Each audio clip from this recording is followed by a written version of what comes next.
Okay, it is 7:05 on August 12th, 2020, and we will call the Economic Development Commission meeting to order. Present are myself, Laura Parker, Sandy Olerhead, and Anthony Kolodachek, and Mike Massini has just joined. Denise will be joining, and I'll try to watch the screen for when she arrives, and I believe Michael Toole is coming too, but I don't see him on yet. So we have kind of a packed agenda tonight, and we have Mike and Paul with us. So I'm going to kind of jump right in. But first, I wanted to just say one thing. Congratulations to our newest permanent member of the EDC, Sandy Olerhead. She was appointed. Well, first off, she volunteered to go from an alternate to a permanent. So I don't know if that was in a drunken stupor or not, but I took advantage of it, and she was appointed at the last select board meeting. So Sandy, thank you so much for taking the plunge, and now you're definitely on the hook. Yeah. Now I can definitely vote, right? Yes. Yes. And I did see Denise just joined at 7:06. Hi, Denise. Yep. Sorry, technical difficulty. No, that's okay.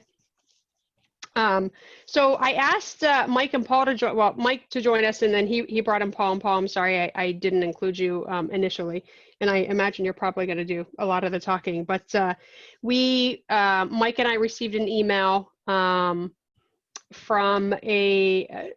Jeff O'Neill with Condyne about a potential applicant, and in that email there were some reference to a TIF. Or I don't know if the EDIP incentive came up in that email, but when I saw the email, I remember our initial conversation when we kind of reformed the EDC in respect to the role of the EDC in incentives. And I know, Denise, you brought this up early on, and so I asked Mike if he could come to the meeting and talk to us about what, if any, roles or responsibilities or expectations the Economic Development Commission has in respect to the TIFs or other incentives that the town offers. So Mike, if you can talk to that, and can you, just for benefit of the group, explain what a TIF and an EDIP or EDIP or whatever sort of way we pronounce the acronym are. And you're muted too, Mike. Yes, you are. I'm getting really good at reading lips. All right, can you hear me? Yes. I had some information I was going to share, but I wasn't able to get onto the server from the house. So we're almost back fully, but not yet. So I'll share it with you later, but I'll just go over. I brought home hard copies. The tax increment financing is what a TIF is. And the way it usually works, a company that is interested in looking at property in Norton, and they're interested in moving in Norton, a lot of times they'll want a TIF as another attraction to get them to the town.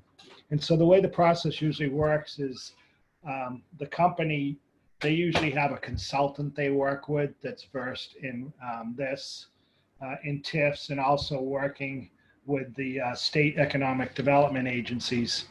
And so they'll come in and sit down with me and talk a little bit about the company and the benefits they can offer to Norton, and then look to see if we can provide them with a TIF. And so then there has to be a negotiated agreement between the business and the town. So I usually start the process with the company and their consultant to work on something that we think the town will support. And a TIF can have a term of a minimum of 5 years and a maximum of 20. And right now we try and stay as close. Our goal is to try and stay around 10 years. Obviously, depending on the benefit that the company brings to the town, we might go higher than that. So the company, if they're looking at a vacant piece of property or a building, but then they're going to put a lot of add value to the building through development, they pay a full tax on the base value of the property. They don't get a TIF on what exists. The exemptions on the part of the increased value accrued as a result of the development, and that's called the increment. And that's where the TIF would be on that. And TIF exemptions can range from 5% up to 100%. One of the consultants that was in a while back with a company, she said, I know, I'm not stupid. You don't like more than 10 years and no more 100%. So like, no more 100%. So we don't want that. So, and I'll go over Alnylam's TIF in a second. But after I have a tentative agreement with the company on the TIF, the next step is usually a presentation to the Economic Development Committee to seek your support. And then the next step is to bring it to the Board of Selectmen and the Finance Committee, because we need an article on a warrant in order to have it approved by the town. So the next step would be the town meeting after the Finance Committee and Selectmen. And then the proponent has to go and receive approval from the State Economic Assistance Coordinating Council. And later we'll talk about the EDIPs, because there are other benefits they can get depending on what they're doing. And with the plan, we look at, say like waste management. We wanted to make sure that they were registering so many trucks in Norton, so we'd be getting the excise tax on that. So we look anywhere that we can get a benefit to the town along with the TIF. And they have to show for the state in order to get approval through the agency. They really have to show that there's going to be some new job growth. And so if a company has parameters in their agreement that they have to meet and they don't meet them, they will be decertified, and the state handles that. CFS on 123, they were the last one that I know that was decertified because they weren't meeting their new employee guidelines. So the state did decertify them. Currently, the TIFs we have in town, we have, let's see, 7 TIFs right now. Waste management, they had an 11-year TIF and there's 4 years remaining. Horizon Beverage, 13 years and they have 5 years remaining. South Shore Millwork, they had an 11-year TIF and they have 4 remaining. And just if I can talk about South Shore Millwork, out of all these TIFs, they're the only one that would come under this category. They were an existing business in town and they needed incentives in order to expand the business and stay in town. So it can be for that also, not just to attract a business, but to try and save a business that may leave. Penske Trucking, theirs was 12 years and they have 7 years left. Alnylam, 13 years, and this is the first year, so it's 13 years to go on that. New England Ice Cream, 15 years, and they have 12 years left. And Home Market Foods, 10 years, and they have 9 years left. And just to go back when I was talking about being decertified, so if a company's decertified, then they have to pay the full taxes on the property. So it's not a loss to us, actually, it's a loss to the company.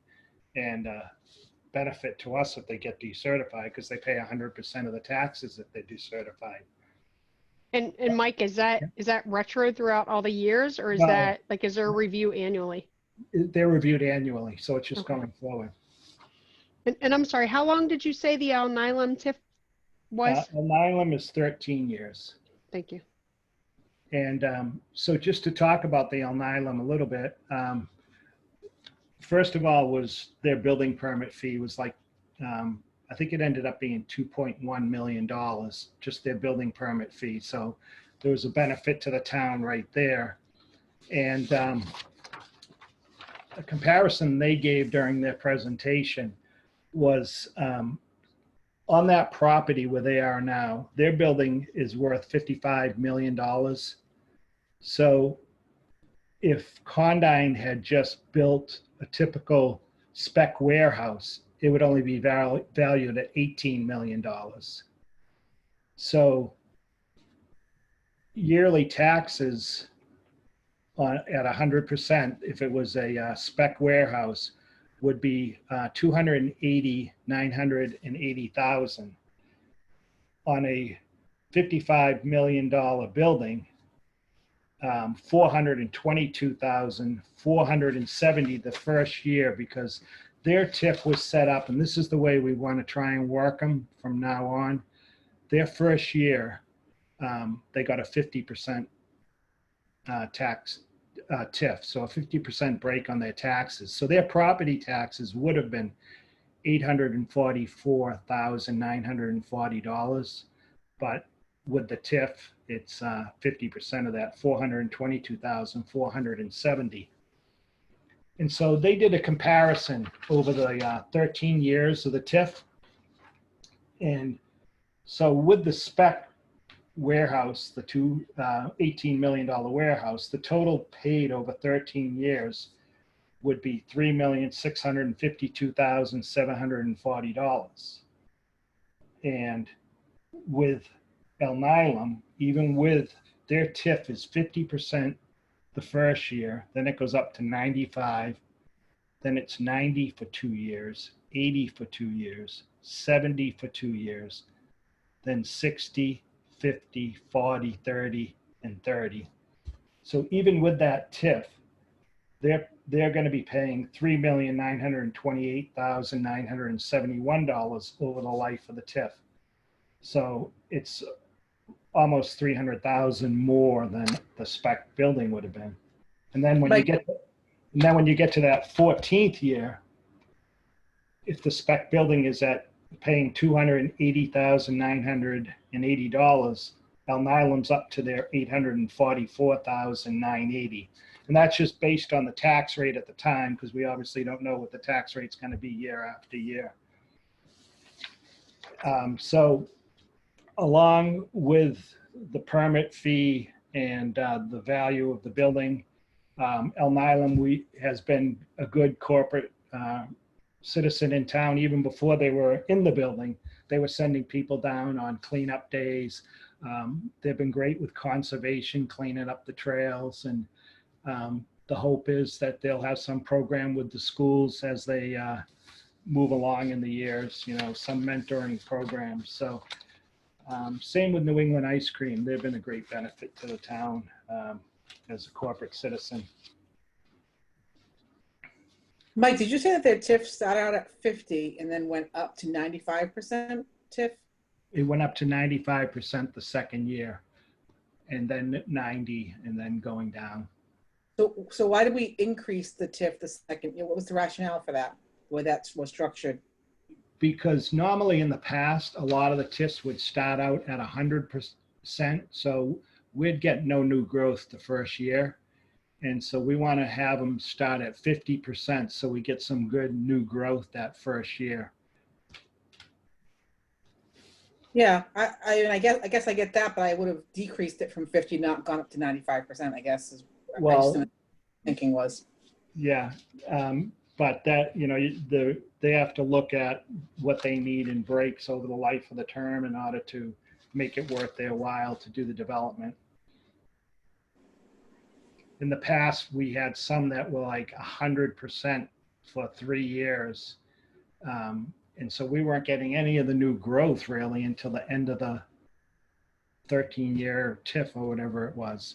But now with the 50%, we get that new growth right away. And Mike, what happens if the company fails and they leave town before the full TIF? So if they would still be responsible if it's a large corporation and they may just shut down this operation, they're still responsible for the taxes. So the TIF would go away, and the taxes would be the 100% For that property. 100% value for that property. So if they weren't paying, it would be just like anyone else. There'd be a lien put on the property, and would collect it through that process. Okay. So is there no language that says if they don't stay for the length of the TIF, at least that they have to pay us back the taxes that they would have owed us? Have we not given them a TIF? No, you can't have that. Mike, quick question. How is the life of the TIF determined? So I know you gave a couple different years estimate for different companies. How is that calculated? Is that just something that's mutually agreed upon and negotiated? Yes, based on what they're looking for in order to make the finances work for them and what we're willing to do as part of a negotiated agreement. I think Anthony is frozen now. Does anyone else know say he's frozen? He is, he did. Anthony, can you hear us? Nope, he's frozen.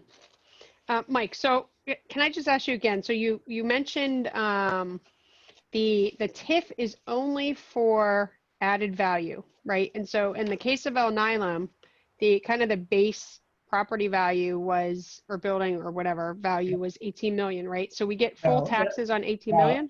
I use that as an example if a spec warehouse had been built. Okay. So let me go back. The property tax value was a vacant piece of land.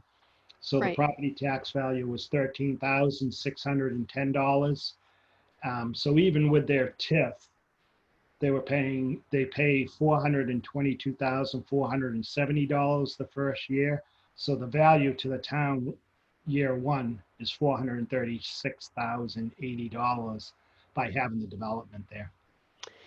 So there's no difference. So really, it's more advantageous for us for a company to go into an existing building because we have tax on the building and the property versus they find a vacant property and it's only on the property, right? I mean, just if you're looking pure dollar to dollar. Yeah, the 100% would only be on the property. So Home Market Foods would be an example, and I don't have the dollar amounts, but Home Market Foods made some renovations to that property, the old Cisco building. Mm-hmm. But the value was set on the building itself, and so the TIF was only on any of the improvements that they made. Okay. Mike, I had a quick question. I don't know if you heard my question. My internet kind of cut off, but essentially, how is the life and term of a TIF determined? Is that something that's mutually negotiated, or? It is. It's negotiated. The company looks at their finances over for the project and how they're going to pay for it, and so they base what they want to fit into that, and then we look at it as far as, well, how much are we willing to work with you on that? So it's a mutually agreed upon.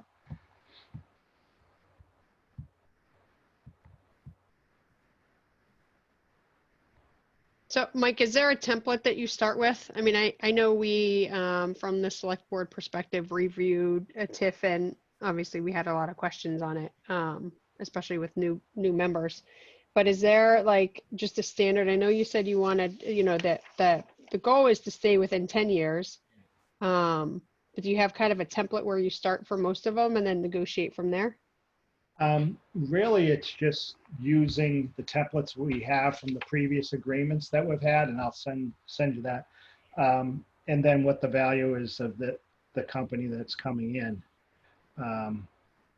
I know, like Ryder Truck, I know it was mentioned at one time about a TIF, and we were like, well, we really don't need Ryder Truck here. I mean, we like it, but we already have Penske Trucking. If Ryder wants to come in, that's fine, but there's not a big value to us. So we didn't work with them on that. But like a company like El Nilam and New England Ice Cream that are provide more for the town, it seemed something that was worth it. Okay. Are there any other questions on the TIF program? And then so a lot of times as part of a TIF, the company and their consultant will work on the EDIP programs. And there's various programs in that. One is they have an expansion project, and the eligibility requirements for that, they have to show some job creation, but they don't have a set number. They have to show capital investment, so that they're making a significant capital investment in order to receive the tax credit from the state. They look at geographical requirements, an expansion project located in any of the towns, but they give preference to gateway communities, which are cities. Taunton is a gateway community. They like to see substantial out-of-state sales, and they want to see that the municipal involvement and that they're going to be involved in the community and that we're working with them through a TIF. Then they have an enhanced expansion project. And with this, the state has a requirement that they have to show a minimum of 100 new full-time employees in Massachusetts within 2 years of approval by the EACC. And the capital investment, same thing as the previous significant capital investment. This does not have the requirement to be a gateway community. It's just an enhanced project in any one of the 351 cities and towns. They also want to see out-of-state sales and the municipal involvement again. And then they have manufacturing, retention, and job growth. And in that program, they have to show 25 new Massachusetts full-time manufacturing positions. And the same, the significant capital investment. They have to be a manufacturer. And one thing I don't know if you know, that when it comes to manufacturing in Massachusetts, manufacturers pay no personal property taxes. And then the requirements, they have to be located in a gateway city.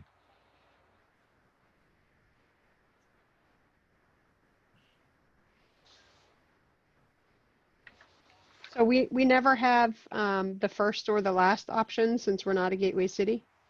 No, those are options for us, but gateway cities get a preference. So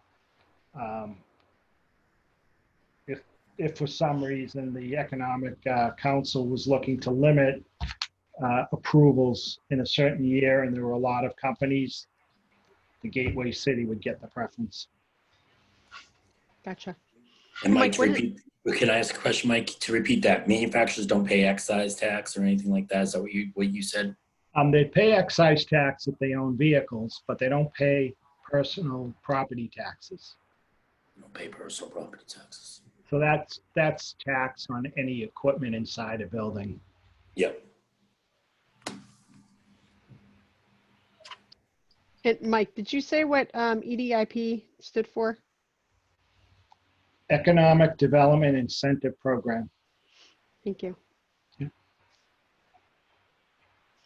And then in respect to the process for this, does it mirror a process for the TIF where you negotiate, come to EDC for support, and then take No, it to because the... these are all state tax credits, so it's strictly, Okay. The state. I know that when we've gone before the Economic Council before on our TIFs, our state reps go there. So it's really the company asking us to go and support them as someone that wants to move in our community, but it's strictly up to the state. These are state tax credits. Okay. I know Paul has something to add on that.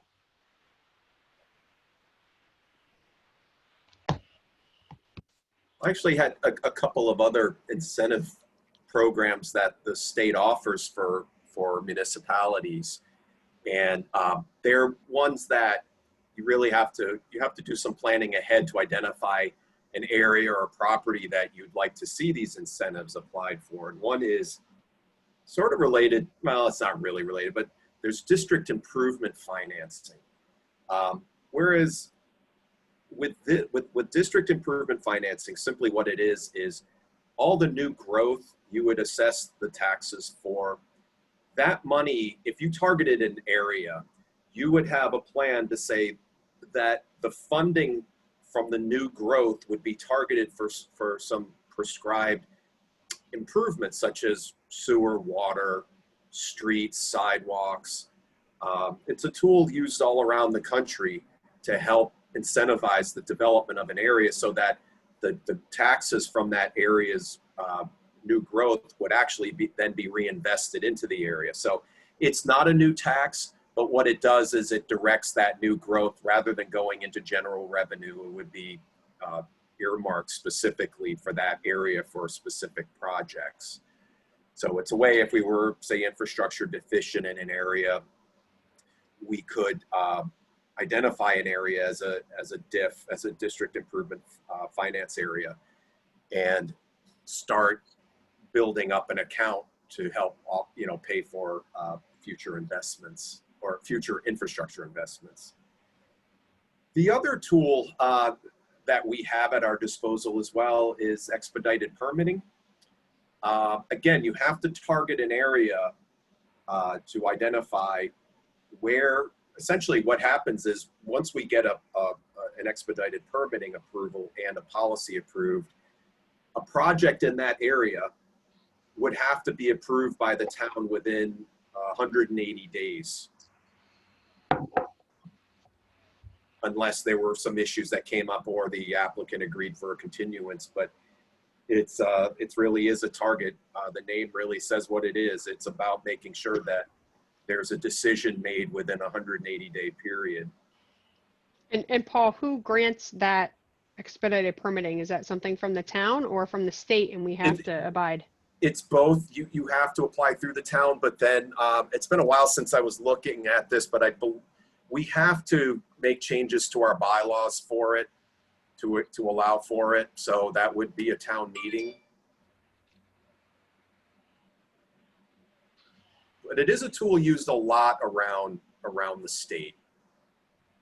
But again, if there's a targeted area, we would have to have the approval of the property owner. But it is a process we could end up using.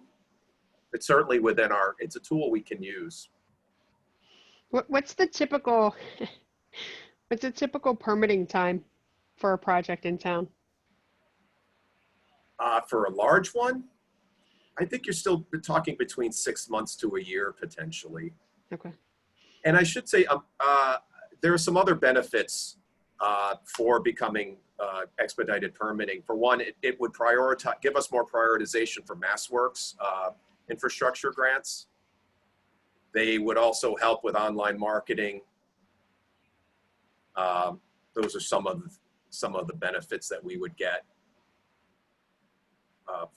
for it. But yeah, when we've had more complicated ones, it can go beyond 6 months.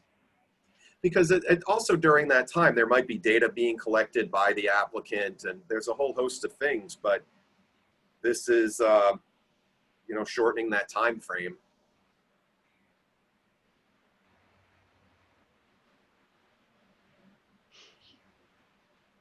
Thank you, Paul. So Paul, do we have Yeah. projects already earmarked for certain areas today? Do we have a list of projects we're going to have earmarked? No, we don't. We don't have any for district improvement financing or the expedited permitting.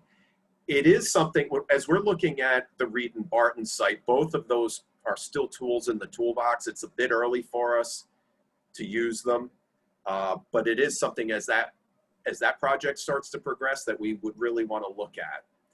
I think that would help incentivize it, but like in the case of expedited permitting, since the ownership is unknown at this time, we couldn't move forward with it until the ownership gets resolved. So we have other things we really need to do first for that site.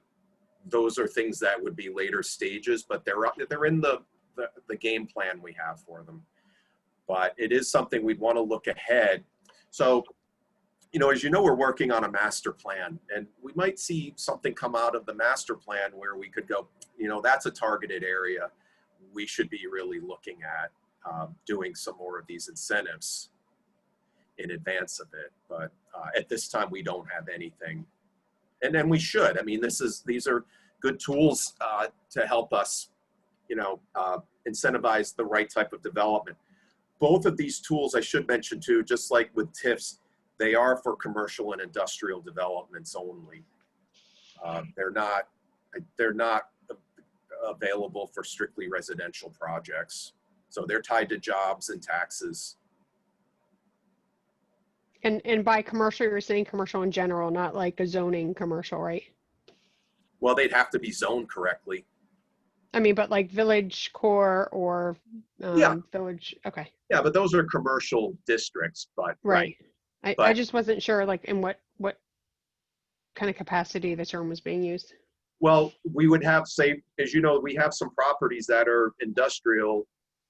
I may be getting this backwards, but there are areas where we have existing uses that they're non-conforming. They don't have the correct zoning. So we want to make sure that wherever we were applying this, we would need to make sure that the zoning matches up with it. So, we might have an area zoned residential that has a commercial use on it. We would want to make sure then that was rezoned to the correct zoning district, because both of these programs look at that. Okay, thank you. The other tool that we have used, there are grants that we apply for that will hopefully help incentivize. Like we have Brownfield Grants. So again, like with Reed and Barton, we're using that money right now to assess the contaminants, and there are monies to help move the soil or contaminated soil. But we want to keep in mind that the state has a number of different grant opportunities, and some of which tie directly to development or redevelopment of sites. So, Mass Development has a number of grants. Mass Department of Housing and Community Development has grant money. So the more we can find funding like that, we can incentivize developers to come in. And that's been our game plan, say with Reed and Barton. To try to do what we can as much as possible with grant money to, get the site more attractive, get it cleaned up, make it more attractive, and have a better incentive for someone to come along. And Paul, those are all grants that we would apply for, right? Not somebody who specifically would try to be looking Right. to come here? Right. There may be grants out there that the applicants, but typically you'd have the local government applying for it. So the ones that I'm most familiar with are the ones that we would be responsible to initiate. But I know Mass Housing does have some grants that developers can apply for. Great. Any questions for Mike or Paul on those?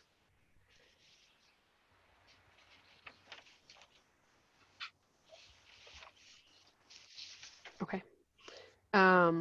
So thank you guys for the information and the update. And if you can hang on just for the next topic, Mike, I know I sent you a quick text earlier today. I don't know if you have any updates on the Rfi process. Yeah, we haven't received anything yet. And that's not unheard of. A lot of times people will wait until probably the end of next week, I would think, before they'd start. Because the 24th is the deadline, I believe, right? Monday the 24th. Yes. I believe so. Yeah, Monday. Yeah, so a lot of people will wait until Monday. You might get some towards the end of next week, but usually they don't send things in that far in advance. Like I remember when we met with Jody Mendoza, Yes. just last week. She knew she was going to be rushed to get that at the deadline. So I would expect that's probably the case with others. Yeah, and I've had conversations with at least 3 folks who've reached out to me with questions. One, Mike, I directed. He said he was going to email me, and I said make sure that you're included so that you can compile the questions and get them out to everybody at the end. Okay. With the answers like you had discussed before. So you know, I know everybody right now that, you know, we've had either in front of the EDC or had conversations with, they are feverishly going through the process. So they expect to submit on time. And just for the group's benefits, there was, and I can't remember the company, somebody who expressed, you know, some concern in the timeline to get all the materials to us. And we did ask, as Paul said, which I haven't given you guys an update on because it just happened last week, but we talked to another applicant, and because I had the opportunity, I asked her about that too. And, you know, she's coming in late in the game, but she expects to meet the deadline, but certainly, you know, express concerns too on that deadline. So I think we picked you know, a good point at 45 days. And I know 30 days at one point wasn't our discussion, but I think it's good that we went, you know, a couple extra weeks for them just to get this information together. Do you have an idea about what do you think, how many will apply? I would say 4, and if Jody is serious, it'll be 5. Okay. And I think too, maybe if we can talk about, so the application process is through the 24th. How do we want to schedule, and just throw out ideas? How do we want to schedule the review? Because my hope is, Mike, they have to give them to you electronically too, right? So, Yeah. you know, on the 25th or 26th, if you can send that to the EDC, and then we at least have all the materials and can start reviewing them. And then what I'd like to do, I don't know if you guys think, you know, they're going to be pretty big packets. So I'm kind of thinking 1 a week, or if we double down on meetings, you know, 2 a week if we have 2 separate meetings. But what are you guys thinking on, you know, how we want to go about reviewing these in a potential schedule? And I'll preface that with, like, we will unfortunately have to do some reading before the meeting so that we're prepared and we come with questions. Thoughts? I love Well, seeing Denise's hand go up. You know, if we have 4 or 5, maybe do it over two nights. You Yeah, I know, was gonna I mean, say, I could probably handle two, as long as, I guess I'm not sure how many pages we'll be looking at, right? Are you saying 2 nights, Denise, or 2? I mean, two per night. Yeah. well, until we see what we're getting, you know, we Yeah. might want to hold off on that because it might not. We don't know how complicated the review will be, but maybe it makes sense to set two nights, or, you know, whatever the time frame is, and see what we can, you know, if we can get through them in one, great. If not, we'll have the second one. Yeah, I don't know that we'll be able to get through them in one. I mean, I think we asked for at least 10 pieces of documentation, and I don't know that any of those are going to be a single page. What about, have you developed any guidelines for review yet? You know, what you see as your preferences for each of the different categories?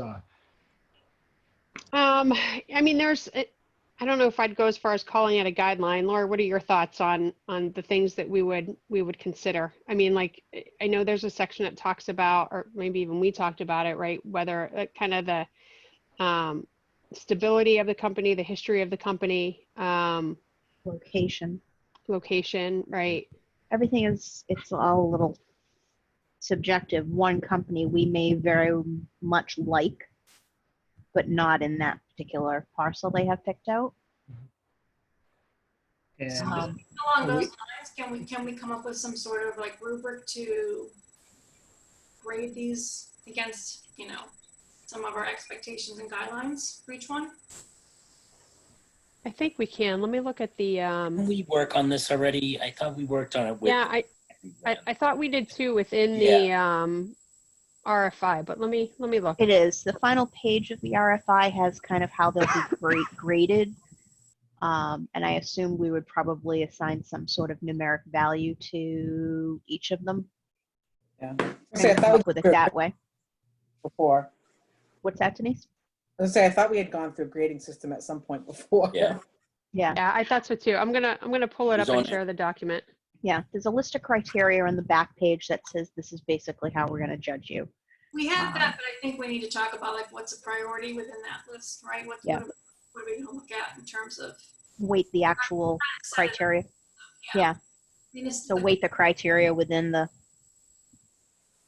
Oops, sorry, I hit the wrong button. be able to come up with a score for each one that we think is, you know, we can then judge one against the other. Well, I mean, you know, that's the other thing too. We said on here, if we were going to do a weighting system, we would. We didn't necessarily define that we would have a ranking system. So I don't know, we can decide that right in the beginning, or if we want to establish that. This is the page that Laura was talking about. So, I mean, you know, we can do it many ways. We can do it on a numeric scale. We can do it on a good, better, best. We can do it on, you know, low, medium, high. If Or we can have general discussion. Go ahead, Mike. I know when we do RFQs, actually the state doesn't allow you to have a numbering system on RFQs. That, you know, when we do them for people that are going to work on projects, you have to do most advantageous, advantageous, least advantageous, not advantageous at all. That's the only way they let you rank them. And then, so you go through them all, and then you pick the ones that had, you know, the most advantageous as the ones you continue to look at. But they don't let you do a numbering system, which is surprising.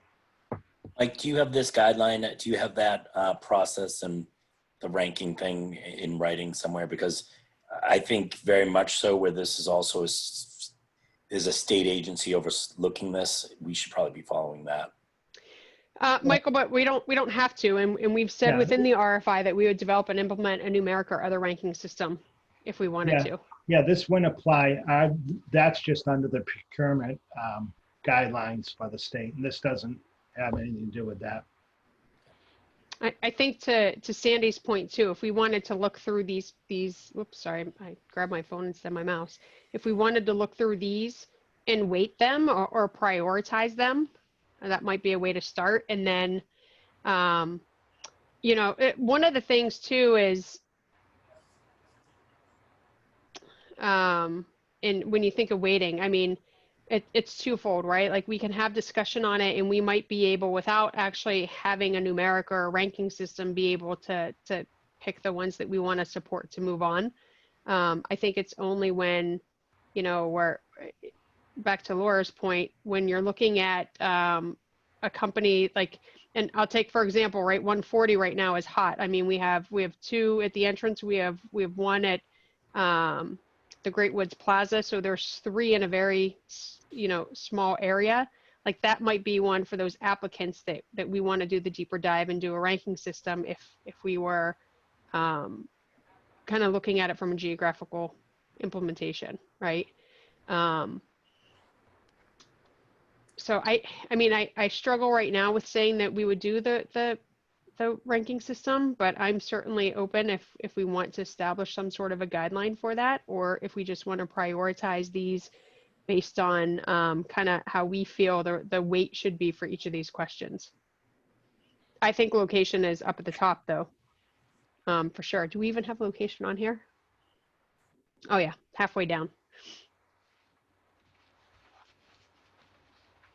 Yeah, I mean, I know that there's always going to be some subjectivity in it, but I would like to make it as objective and quantifiable as we can in terms of being able to rationalize our decision, making sure that we're not, you know, no biases or anything like that, that we're able to justify why we chose that. I'm happy to work on like a rubric of some kind and pass it along to everybody to see, you know, what you wanted to prioritize in that. I agree, Sandy. I like the rubric idea, so there's some consistency how we're viewing them all. All right, I'm going to ask the question. Somebody explain to me what a rubric is. I keep hearing this word, but I have no idea what it is. Sandy's teacher side is coming out. Yeah. It's totally a teacher thing. I mean, It's her math thing. That's why I said, well, it's not even math. It's like every teacher, you know, like when you have to take something that is subjective and try to make it more objective and quantify it. So you're putting it on a scale, right? I mean, and whether, to Mike's point, whether you call it the different category names or whether you say 1, 2, 3, 4, it's sort of a moot point. It's kind of the same thing. You know, you can say Right. advantageous, or you can say it's a 1. You know, so Well, it's funny when he was saying that, right? Like he's saying it as most advantageous, and I'm going And I was saying 5, 1, 4, 2, 3, 2. 3. Yeah. And you can rate them, as the right? math teacher, I turn everything into the numbers and then quantify it that way. But I mean, you're looking at it categories, and you're saying like responded to demonstrate knowledge and understanding of licensing procedures. Do they do that very well? Do they do that somewhat well? Do they, you know, those are whatever your titles are for each one, and then you rank them accordingly. and then you'd weight kind of weight them, yeah, what right? you weight in terms of, I mean, if the location is a bigger priority, then Right. you want to weight that heavier. Then you want to make sure that you include that as a higher priority in your rubric. Yeah, I was gonna say, to Sandy's point, you can also make kind of like a log in an Excel sheet format, and that way you can quantify, you know, the different kind of categories, whether or not each one of these are subject to either being qualified, not qualified, or something on the neutral basis, and then you can actually color code it. You can make it really cool, really simple. That way you can have a brief overview whether or not each of these bullet points are hit, either all the way, 100% of the way, 50% of the way, or not even, you know, talked about hit at all. So I think, you know, tying in a rubric with kind of like an Excel sheet log would be really beneficial. So I think Sandy, you have your assistant in this. And I was thinking of an Excel too. I'm like, oh, we'll copy paste the bullets and then, you know, rank them throughout there. So however, if you guys can work together on that, Sure. I think it would be great. I don't know. So, you know, right now our next meeting is scheduled for the 26th.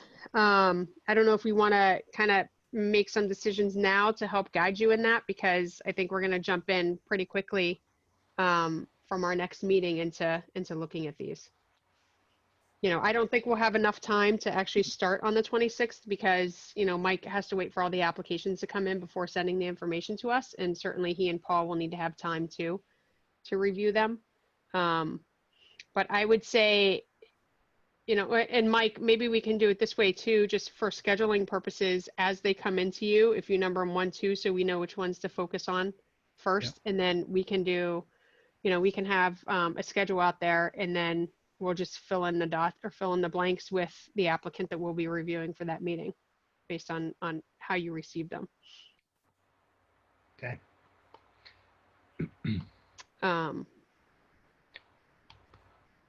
So do we want to talk about weighting these now so that you guys have kind of a push forward? Because that might be one of the only things, or do you want to take it away and us try to bang through it on the 26th? Can we, Renee, can we sign that as homework? Can we I'll sign take that it. as homework? To weight them, and then you'll get that to Sandy and Anthony? Yeah, like sorry, I'm getting feedback. A traditional rubric would be like 1, 3, 5. You know, you put these in a grid, 1, 3, 5. 5 is a good score, 1 is a lower score. You don't want to over-engineer it. It's going to be open to certainly debate, right, and judgment. But we can spend 3 hours on the phone trying to agree on it. I think one of us should take it as an action to pull it together, send it out in advance of the meeting for feedback, and we move through it a lot faster. Go ahead, Denise. I was gonna say, yeah, I agree. I just want time to be able to kind of read through them and really think about the importance of them, how much they want to be weighted and all that kind of thing. No, I'm fine with that. Like I said, I was just thinking, do we want to weight the questions here and then they can do the rest? That's fine. So, Like I said, Mike, I'm happy to put it all together.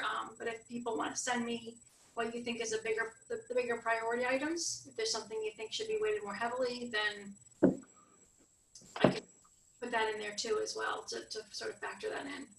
Yeah, I think for sure the location. I think we all agree location is a heavily weighted one, right? Yeah, I would. We I may think so. like one company in general, but not like the location. Or not like the proposal for that location. So So, hey, Laura, not to challenge you, but I'm going to challenge you. Right? I'm thinking it too, Mike. I know. How can we sit here and say you've picked a crappy location when we just approved as a commission the locations where we said you can do business? That doesn't make a lot of sense to me, but you can, So, you can tell me I'm crazy. So I'm going to say, for example, if I could just step in since I'm the one being challenged. For example, inadequate space for parking. So they've got a half-acre lot and want to put a retail establishment on it, and there's clearly, enough spaces for 20 parking spaces. Right. That's kind of Got it. where I'm getting at. It's more Yeah. the configuration of the proposal for the location. Perfect. Well, then I guess that's, Challenge accepted, Laura. Good Okay. job. well, Laura, that's not really location then. I mean, that's a specific criteria Right. we're looking at, right? So I would say that if that's an important piece, do we even have that listed in there as adequate parking? Well, if Yeah, you it read is. that whole clause, it's the it's in same there. one. Yeah, where it says that the proposed location is appropriate. Yeah, and I would say that even though that all the areas that we have identified in the overlay are appropriate and would be fine for retail, right? There may be some that are more desirable, or maybe you don't want two in the same, neighborhood. You know what I mean? So, that kind of thing. I'm with you, Denise. Yeah, that's what I said earlier. I said I think location is going to be important when we have multiple applicants in the same area. That's where location is going to be important. Yeah. So- and how so they- we may how they find plan on that- using the space. Right, and we may find that they're geographically dispersed, but Mike, you bring up a valid point, and I was thinking the same thing, is how could we say location when we identified all the locations? But again, I look at it as if we have 3 people in a similar location, which one do we feel is going to be more advantageous? Right. I guess I would say that needs to be a little more explicit then, right? Your issues, what are the issues with a location that would cause you to give them a low score? That's really what you're grading it on. Not so much the plot, the parcel, but the surrounding issues for that. Well, the other thing I was thinking too, as we were going through here, maybe it's something that we kind of separate this specific bullet, right? Yes. And we look at it, we rate the potential applicant, but then we also look at it separately and we say, okay, out of all the applicants, who do we feel has the best location? And we rank them by comparing the locations. I think that's part of it, Renee, but I want to give Laura some credit for defending her challenge because she did that fairly well. I think it's the appropriateness of the business plan and location combination. I think that's important. Yeah, and you can see within that clause, it actually says it's appropriate for the proposed use given the scale and nature of the use. Right. That is important. Where is that, Laura? Which bullet's that in? It's in the location one. There's a lot of data in that one. The 5th one. Oh, up. I see it. Yeah. Yeah, that's the one I was so we can break that one up. Yeah, we want to break that one up, I think. And that also takes care of your weighting, right? That doesn't necessarily have to get weighted more heavily if you break that up into 3 different bullets. Yeah. Right. Naturally weighted.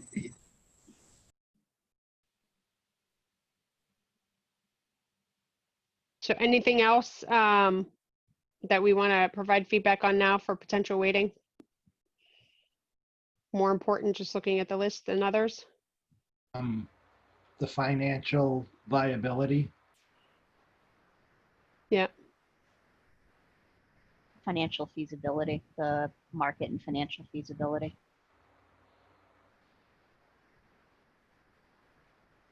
At the end of the day, we want them to be successful if we're going through this process. What do you feel about the prior experience?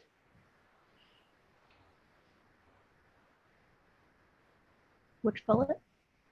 I think it's one. I don't think that's necessarily a higher priority. I would say it's one of your factors. Yeah, there's a couple of bullets here to me that we could sort of maybe merge together. And I don't know who pulled this together, but this I think is It's a good list. Like the second and third bullets sort of go hand in hand. So And probably the first bullet too. yeah. Yeah. Sandy, did you volunteer to kind of be on point for this? Is that what I heard? Yeah, and then like I said, I don't necessarily, wouldn't just take the wording as is and plop it together. I think the wording needs to change and be a little more quantifiable. Sure. Or rankable. Yeah. So will this be your first act as a full-time member of the commission? Is that what's going on here? Yes. Sandy, I'm going to volunteer myself to help you with this. I'm happy to pull this together. Do like a first pass at this and then send it over to you so you're not starting with, you're not doing it all yourself. Sounds good. Okay. I think Renee volunteered Anthony too, so. Yeah. We can... I think Anthony volunteered himself. I just did it Whatever the you guys need, I'm obvious. here. Whatever you guys need. When it comes to formatting and everything, you can send it over to me as well. I can make it look pretty cool. Cool. Renee, can you send this document to my Gmail? You would have it in your Gmail. It's also online, but I can flip it to you again. It just come out? Nope, this is what was posted for the, this is the actual RFI, Mike. So this is what's been online for the applicants. Actually, This is- Mike, even if you go online, there's a Word version of it, so. On the town website under the RFQ or quotes, or I forget exactly how Bids. it's, yeah. Is it bids? The PDF send and it, the Mike. Word document is there.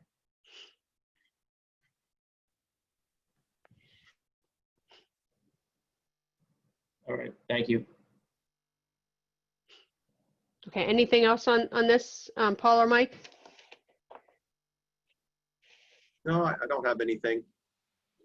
Okay, Renee, anybody have, I have to go to my other meeting, so. okay, thanks, Sandy. And Paul, Mike, thank you so much for your participation and the information earlier. And we'll be in touch more on the, on the meeting process. We'll Yeah, talk look about that a forward little bit more. getting this going. And let's hope, August 29th is a go. So, I know. Fingers crossed. yep. All Well, right. thank you, Well, guys. you all have a great evening. You too, Paul. Bye. Take care. Guys. Thanks, Mike. Appreciate your time. Bye.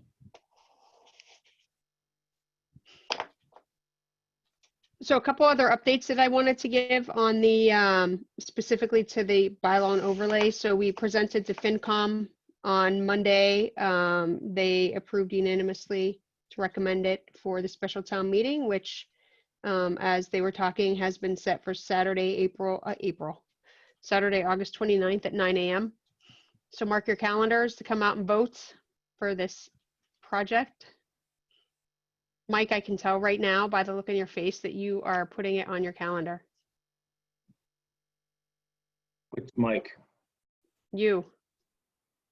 Tool is Michael. What? Tool is just tool. I can send a text to Nicole if you'd like. We need 2 votes. Tool is just tool. Yeah, it's on the calendar, August 29th, 9 a.m. I'll have my mask on and everything. Perfect. You might want to bring an umbrella or something because it is hot out there. Ugh. Bring the light. Anything else to talk about on the RFI process overall? Okay, as I Now, is mentioned, anybody else surprised we hadn't gotten any responses yet? I'm not. It's I a thought lot of there would be at least information. 1 or 2 in by now. Yeah. Okay. No, it's a lot of information. So like I said, I've talked to in some way, shape or form 4 different people who've reached out with questions. Those that I have in writing have already went to Mike. Those that came through in text or phone call, I'll send to him so that he can compile them and send them out to all the applicants afterwards. These are people we've all heard from already. Yes, yep. With the exception of, I want to give you guys an update. Paul had mentioned we met with Jody Mendoza. So she is, she's interested in coming into Norton.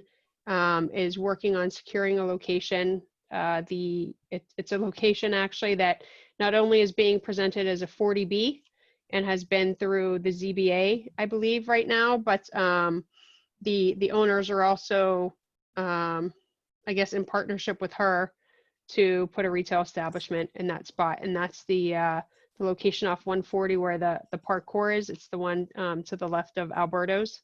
I think it's 253 Mansfield maybe, but I could be completely wrong. So that's really close to one of the other sites, and I informed her, as well as a different applicant who was initially looking at the location, that we do have within the bylaw, should it pass, that we will not have two retail establishments within 500 feet of each other.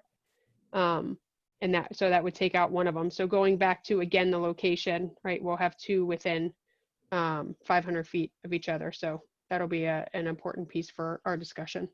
So Renee, her retail establishment would be in the 40B building? No, they're trying to push the 40B or the retail establishment. They don't know which. Okay. Yeah. So Renee, can you spell me her name real quick? Jody, Jody, Mendoza, Mendoza. Thank you. So I talked to her about coming to a future meeting just to have a brief discussion about her business experience. So if you guys are interested in that, I can ask her to come on the 26th. It's up to you. Renee, Before we get into the review I have, process. I have Gator Investments. Remember we spoke about Gator Investments on the 26th? Yeah, I have that listed too, Michael. And you can give an update on that in just a bit. I just don't want to overbook us if we don't. Yeah, I'm kind of the opinion if we're already going to have to go through her RFI. Yeah, we can, if we decide we want her to have any questions and want her to come before us as a result of reviewing that, then that works That's for fine. me. If anybody I'm else fine with that. agrees. So speaking of the RFI process, I did talk to Mike about us using the webinar version of Zoom. The webinar version allows us to essentially be panelists, and I don't want to say have a closed meeting because it's not closed because it's still an open meeting, but it would be specifically conversation with the review committee only.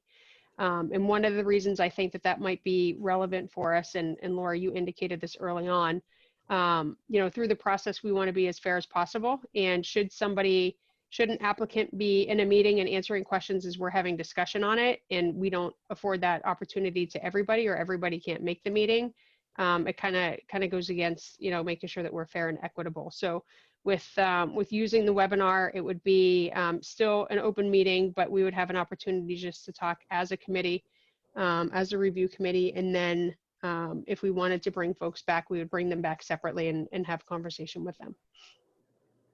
So thoughts on just changing the format for the review? I'm open to that. I think it's a good idea. Okay.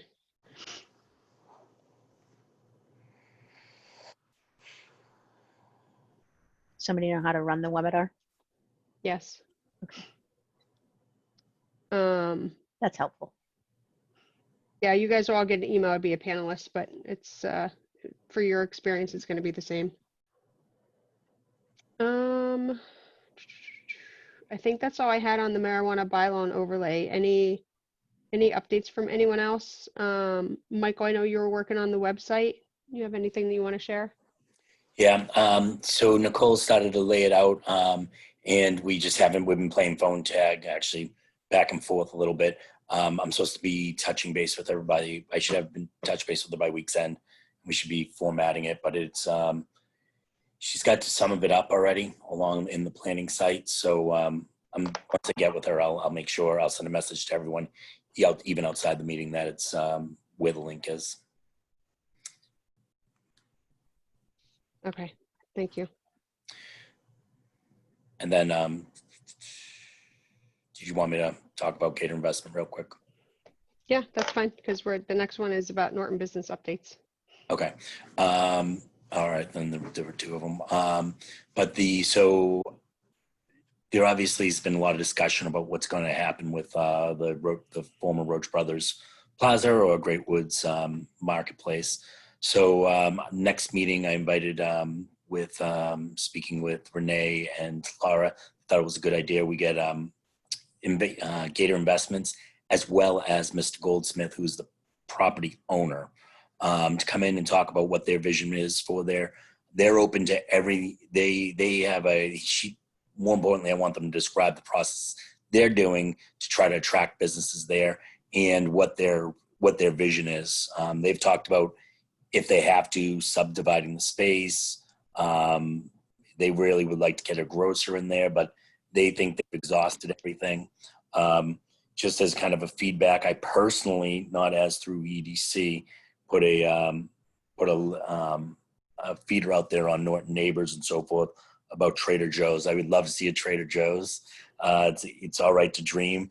I'm thinking about sending a letter, and I would love to see if I could send the letter on behalf of the EDC. Obviously, before it was sent, everyone would have a review on it. But might as well finally, I found out who the senior vice president of real estate is, and I would love to invite them to check out Norton personally. So, Hey, Michael, if Yep. you're going to be reaching out personally, my suggestion would be to also try Aldi's ALDI. they're the same the- company, They are and they are not. right? Yeah. They're a holding group. There's a holding group that holds both companies. They operate separately. Yeah. To your point, I would agree with you. I think we would be open to either or. And I think and I would love to, I prefer to send it with the EDC, with the title of the EDC. But I would obviously, that I don't operate. I can't say I'm sending a letter by the EDC, making that rule by myself. If we as a discussion say, yeah, Michael, go ahead and follow through on it, I would try to draft the letter quickly. And Go ahead, Michael, follow through. part of it would be listing some of the demographics of the attraction to the town. And when we look at the demographics of what Trader Joe's is looking for, it's pretty public knowledge. We actually do check out a lot of them.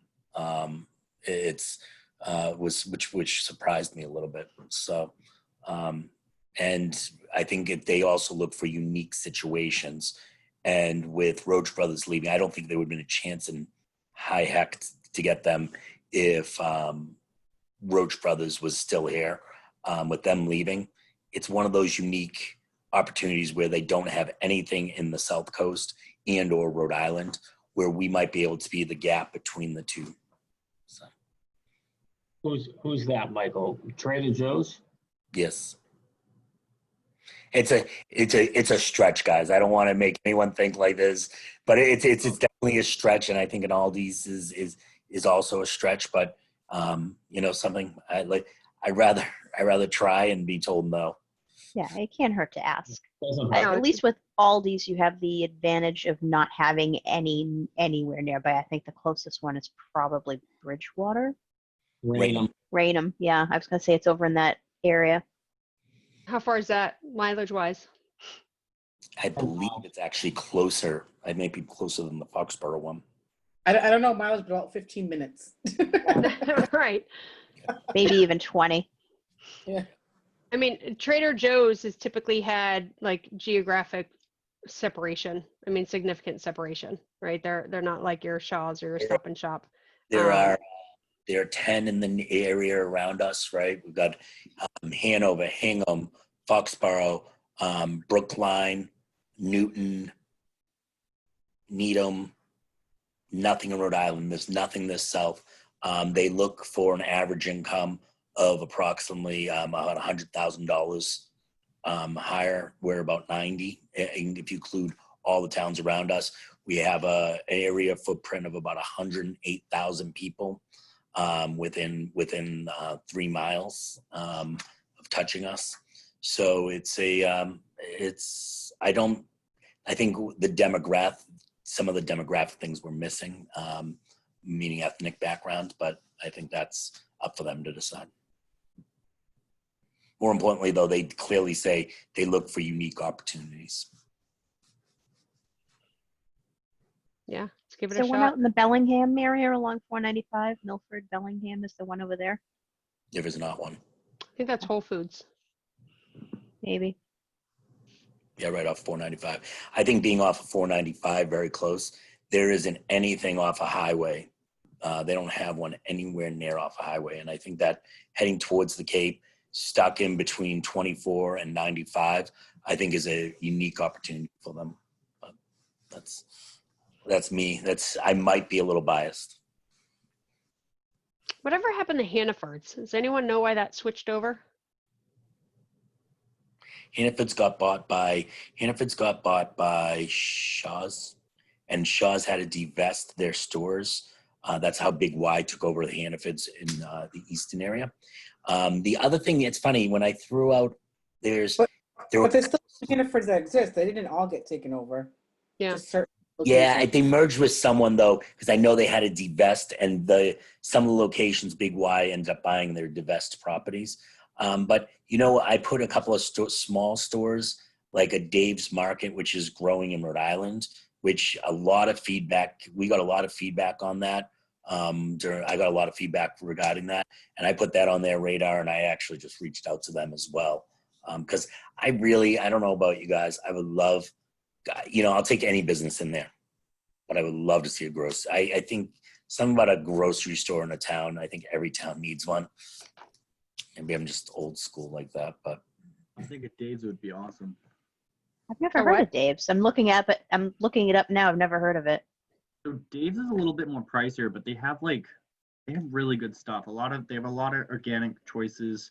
In addition, they also have like a hot kitchen that's expanded upon, what traditionally like Stop and Shop would have, or Roach Brothers. They just have a lot of more, meal prep options. yeah, That's great for college. Yeah, I think that's where I think we fall a little short in that location. It obviously, we've seen that we can't produce, if it's just a grocery store with higher pricing, I'm not sure if we had that and it didn't really work well because we have competitions too high. I think a specialty grocery store or so forth, in my opinion, these are obviously my opinion, really fit well into there. So. Renee, can I also talk about Fork and Bib? Yes. So the selectmen in our next meeting will be reviewing an application for Fork and Bib. Fork and Bib was the food truck that was stationed at Bog Iron before they got a kitchen. And they are actually putting an application in to try to have some dates where they would be in the Norton Common. And they would be a food truck along the Norton Common. It's not approved yet, but they're putting a proposal together to see that they could open up and operate there. So it's something that I will actually forward over as the selectmen kind of review it. I'll make sure that the EDC gets it as well. I think that's an awesome idea, food truck in the common. I think it's set up perfectly for it. I know Mike initially had some concern, not you, Michael, Units initially had some concerns on the neighbors and something else, which I don't really think are valid. I think if anywhere is set up for it, I think that's a great place because of the amount of traffic and because of the way the traffic pattern is with the parking spaces in the one-way street now. And just having the common there, like let's actually get people to use the place. I was gonna say the common actually sees use for a change. I know. Are there Put a band in the gazebo and make a night of it. Exactly. Mike, are there any other food trucks that we can reach out to with a similar concept? It's funny, Renee. You're like in my head. I'm reading your mind. No, yeah, I don't want to be in your head. We kind of did with so much, obviously, with all the concerns of restaurants and to have and so forth. I would love to see a kind of more food trucks, or I was looking in town to see if there's a space where monthly that the food trucks could kind of range, and I've seen other towns do it and had a lot of success on it.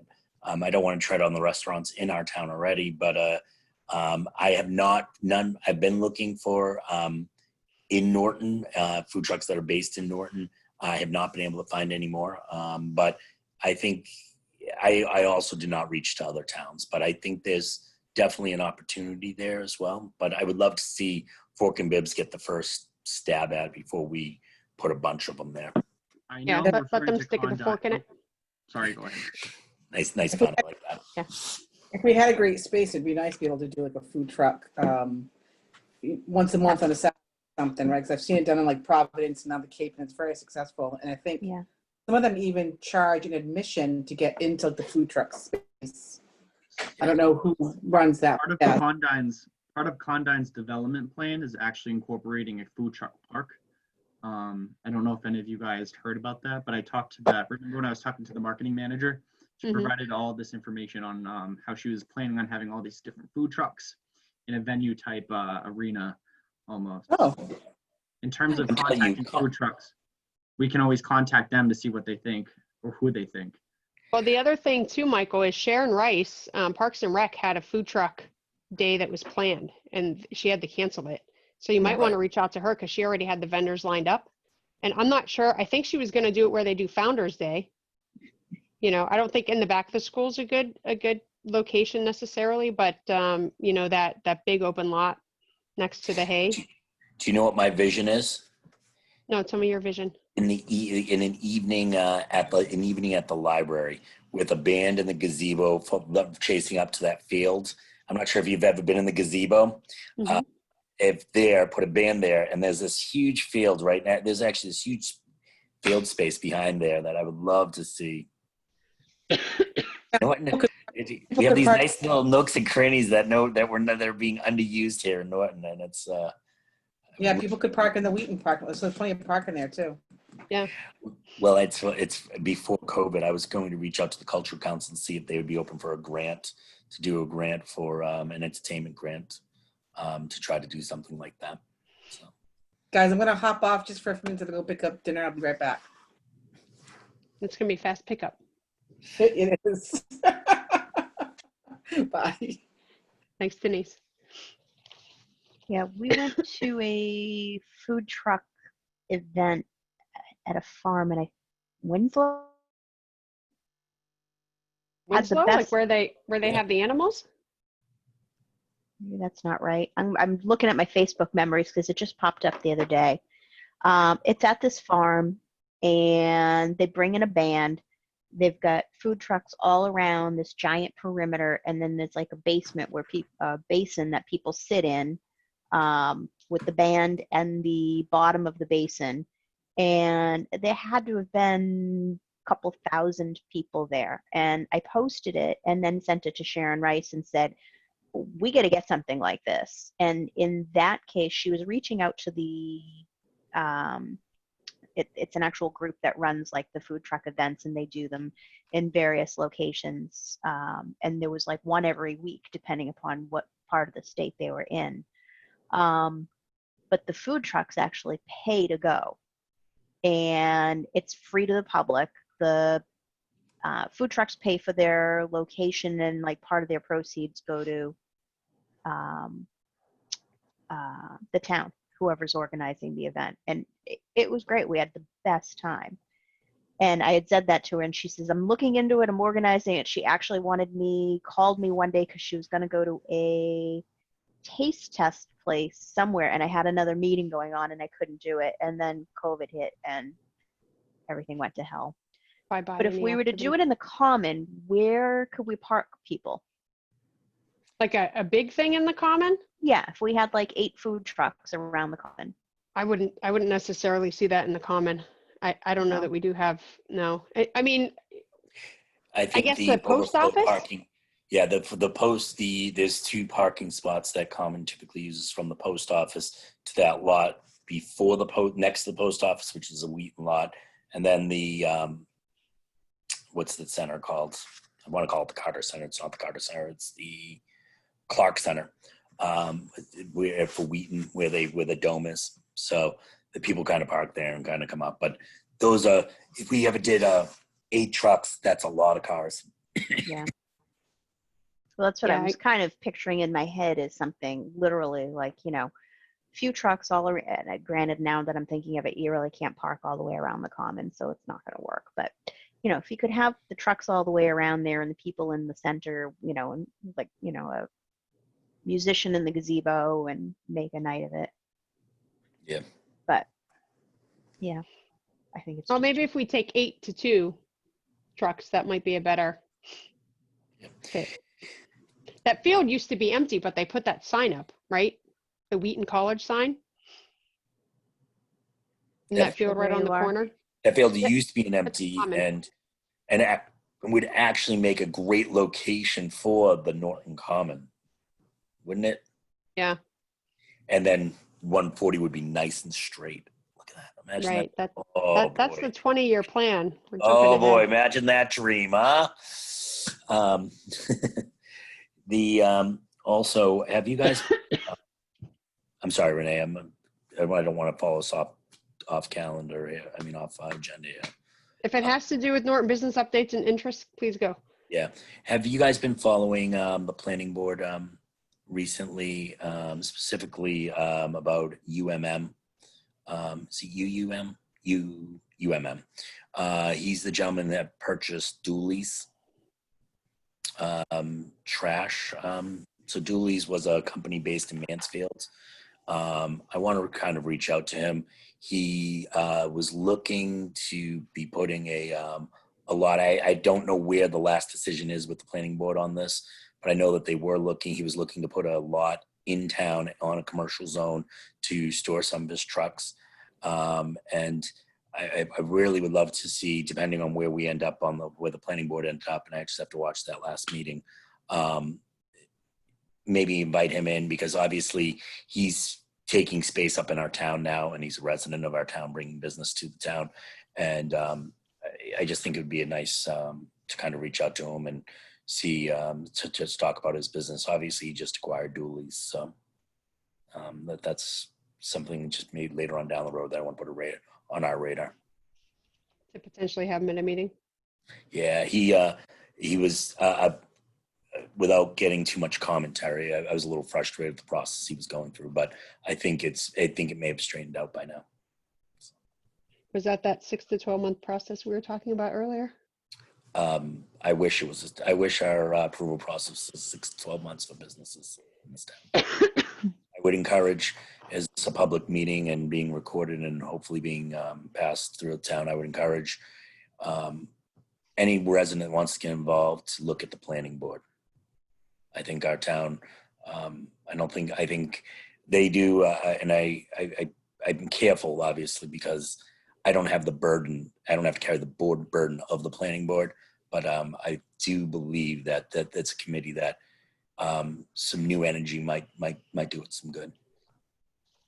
I don't think, though, I mean, the process overall, and I think this is probably a good segue into the business guide. The process overall isn't just the planning board. I mean, there's conservation, there's many different avenues from the Agreed. building inspector. And I think holistically, like, there are probably some efficiencies that can happen there, but maybe it's something that we can influence. I think at a minimum, and Anthony, I won't steal your thunder, but I think the business guide will be a helpful resource to folks. I mean, because every meeting, even the last one that Paula and I had with Jody Mendoza, right? Like, she asked about, well, who are good contacts? Like, who should I reach out to talk about potentially, bringing business to Norton?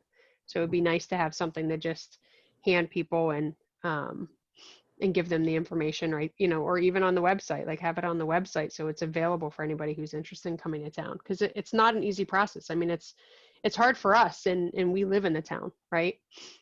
So imagine somebody who has never been here and they decide Norton's a good location, and now it's another uphill battle.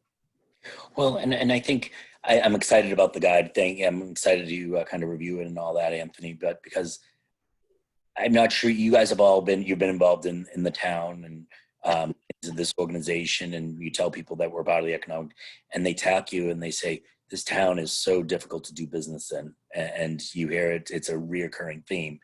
And some things you just kind of roll your eyes because you're like, yeah, you just don't like being regulated. Some of it is legitimate complaints. And I would love to see this town get a little easier to do business in. And that's a broad statement, right? Because it's a throwaway statement. But I think as a whole, if this town wants to, a lot of the complaints we hear collectively about the town on financial issues and limits of from an override to this, some of these things can be solved if the town becomes friendlier to do business in. Well, I think Michael too, that's, it's a pretty broad, broad statement, only because we've had people here like Brian was here, right, from Bog Iron, talking about how his experience has been anything but that. And we've certainly received emails from the, within the select board of people saying that it was easy to deal with the town, right, from the guy who previously owned AJ's Pizzeria, right? I mean, that was one of the most recent. So I don't think that's the experience overall. I certainly see a correlation with anything that's controversial. When if we think of the solar farms and that process through the planning board and, the incumbies, right? Like those, I think that's where we see is, and I don't necessarily think that the process is broken. I think that those have been the challenges. And that's outside of people saying, we need a place in development where there's sewer or whatever other amenity that they need that we can't provide or we provide at a very high cost. But we've certainly heard from people who say that Norton's an easy municipality to partner with and do business. But with that, Anthony, you want to talk a bit about the business guide? Sure. And Renee, could I ask you to actually pull it up and share your screen, because my internet keeps going in and out. So if I'm interrupted, I don't want it to lose. Yep. Did you not pay your AOL bill, Anthony? Listen, I don't know what the issue is, but my Wi-Fi has been absolutely terrible. Try dialing into the Rehoboth number. Absolutely terrible. That may help you. Absolutely terrible. Whatever. Rehoboth has a number? Who's your provider, Anthony? Are you on Comcast? Yes. Yeah. So my town email is not responding. Let me try to get out of it. The last I tried. What was that, Laura? Mine's not either the last I tried. You didn't pay the ransom, Renee? That's not funny. I'm not going to have a comment on that. Wait, why are you poking the bear, Mike? I don't think it's appropriate for this discussion, so let's just end that there. What would you, Anthony, I'm happy to oblige and I think bring up documents. I think I can do that. Which one would you like to see, the PDF or the Word document? Let's start with the PDF. Okay. Let me see if I can find a way to get this into my Zoom screen. Down the bottom ribbon, Mike, there's a share screen icon. And then after this meeting, I would also appreciate it. I mean, if you guys have time to go through that, the Word document in itself and make any of the, electronic comments, if you see anything in terms of any grammatical issues, small things like that, just get an extra eye on it. Renee, the host, whoever that is, has disabled screen sharing.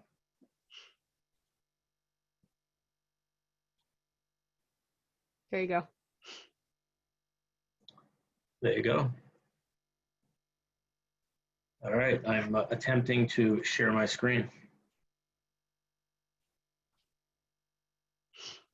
All right, so the last place we left off, so obviously the background still has to be fixed. I'm working with Alan right now. He's going to be providing me with a portfolio of options that he thinks is best suited for this, this actual document in itself. He hasn't sent it to me yet. The last time I talked to him was about 2 days ago. So hopefully we'll be able to get them in the next couple days or so, and I'll be able to fix that. Oh, where'd it go? Mike, you just went off of it. See now? Yes. Okay. So you can keep scrolling down. Keep going. You can go all the way down to the key people. All right. So I did end up adding the Norton Police Department as well as the town manager. Question for the town manager. So I supplied the office admin line. Is that appropriate? So it was Jennifer. Should I actually be, well, I was supposed to say Michael Units, but for the office admin line, is the admin line okay to use for that? Because I know online on the website, it didn't provide the actual contact from Michael in itself. Or should I just provide an email? What's your suggestions on that? So I would put, I mean, if anyone, I would put Michelle Brown because she's the assistant to the town manager. Okay. Jennifer I is got the Jennifer. select board admin. Okay. All right. So Michelle. And then to your point earlier, Renee, so we want to be able to hand this guide to businesses that come in to make everything easier, to include key personnel that they would need to contact. So here we have essentially a list of all these personnel that they can contact. Do you think I should outline the duties and the responsibilities of each one of these key people? So like, what does the building inspection commissioner do? X, Y, and Z, Board of Health. Should I make individual pages that will give alternative references for the Board of Health, the clerk's office, fire department? Or do you think this is sufficient as it is? I think, I mean, you know, I'm not against additional context. I don't know what everybody else thinks about it. I think if you put it in perspective of why you would need to contact the people, that might be helpful. But then again, you know, there's a part of me that thinks, though, if somebody's interested in doing business in Norton, that they already know this. So I'll kind of Right. put it back out to the group on what you guys think. I just don't want anything redundant. Yeah, I think people who are looking to bring a business into town are going to be familiar with what these areas do Sure. already. All right, that answers that. And you can scroll down a little bit more. I have one thought though. If you Sure. hyperlink so if you go scroll back up, so the headings, so Economic Development Commission, make that a hyperlink so it brings them to the EDC page of the website, and That's a then great that's where they idea. get their information. That's a great idea. Cool.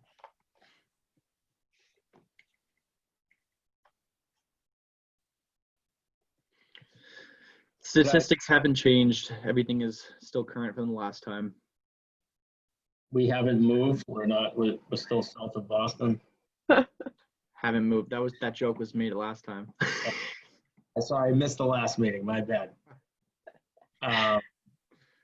Could we put what Norton has to offer in front of key people? Sure. Now, another question for you guys for what Norton has to offer. So I just bulleted, you know, the key points, but should this be in paragraph form? Should I write kind of a little introductory letter? What's your perspective? I think it's good the way it is. Okay. I'd be think so. concerned with This the is- expedited permitting bullet. Okay. I got that off of Mike Unit's slide. So No, I know. And Paul talked about it tonight. I might just offer more context there. okay.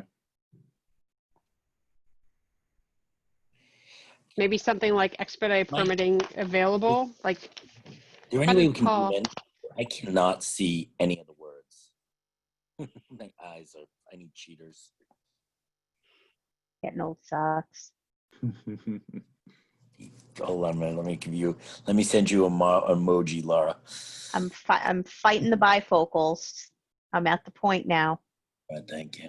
Is that a little better, Michael? Yes, it's a lot better, thank you. Oh, love this business guidance. Hopefully they can add my name too. Thanks, Peter. Anthony, make sure we have two, it might be on the highway stuff, but we have two 495 exits, which Okay. is not a common thing in along 495. Cities, most of the cities do, but most towns do not. Sure.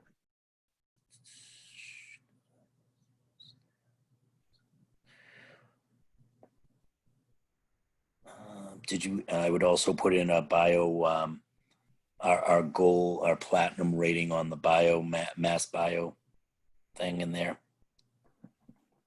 Okay.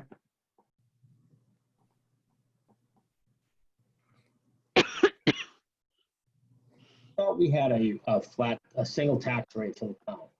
So I'm still looking to get that. It is. So that was my question the last time. I still need to find that residential tax rate because I know the 14.8 is not accurate as itself. The commercial I should have wiped off and I completely forgot that, but Yeah, still need I to would. find the residential. So yeah, it's a single tax rate. And I want to say right now it is either 1480 or 1482. It's 1482. What was that, Michael? 1482. And Was the it 1482? population. Yeah, and our population is higher than that. Do we have median household property value or anything on here? No.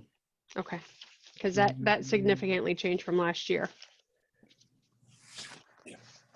You could probably put something, you know, some sort of an adjective in there about Sure. the single tax rate. I would also try to grab a medium income too. Okay. Medium income. Our median income is over 100,000. I Great. thought you put 90 online. What's what happens when you put Taunton and Attleboro into the equation? I Oh, just want okay. to say that I'm back. My video is off to spare you watching me eat, but I'm back. Thanks, Denise. Got Yeah. you. I That was thought, actually Michael, when I Travis. read that, I'm like, boy, I thought that it was higher, but you know, you get like information from all different sites, and I couldn't remember like where I Yeah. got it from to actually come back and say, have you looked at this? No, it was online. It was, I put 90 because when you averaged it all out, it was 9864. We are at 101,000. Now, is there a specific site where all these statistics are stated that's, you know, accurate and not estimated? Yeah. It was, A specific site? I'm gonna say no. Okay. I didn't know if it Um, was like on the mass.gov or something, if there was any resources. Didn't we just do something for Condyne that had all of this kind of data in it? so yeah, we sent that letter. So Anthony, do you have the Condyne letter that Denise wrote? It came from me because I sent you guys the final. I'd have to go back in my emails. You sent it via email, right? Yeah. I did, yeah.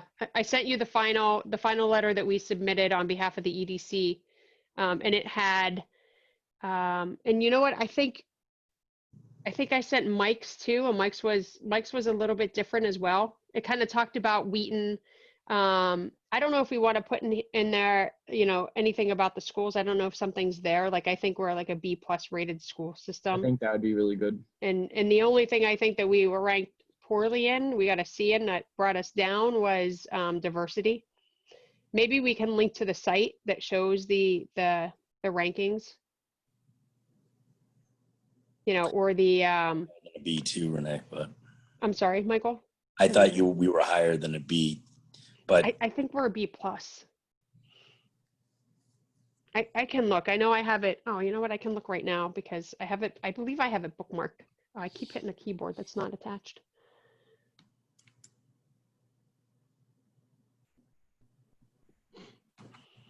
You can keep going down.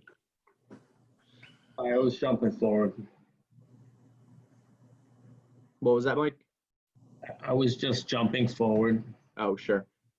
Is everybody all right with this area? Other than the comments made?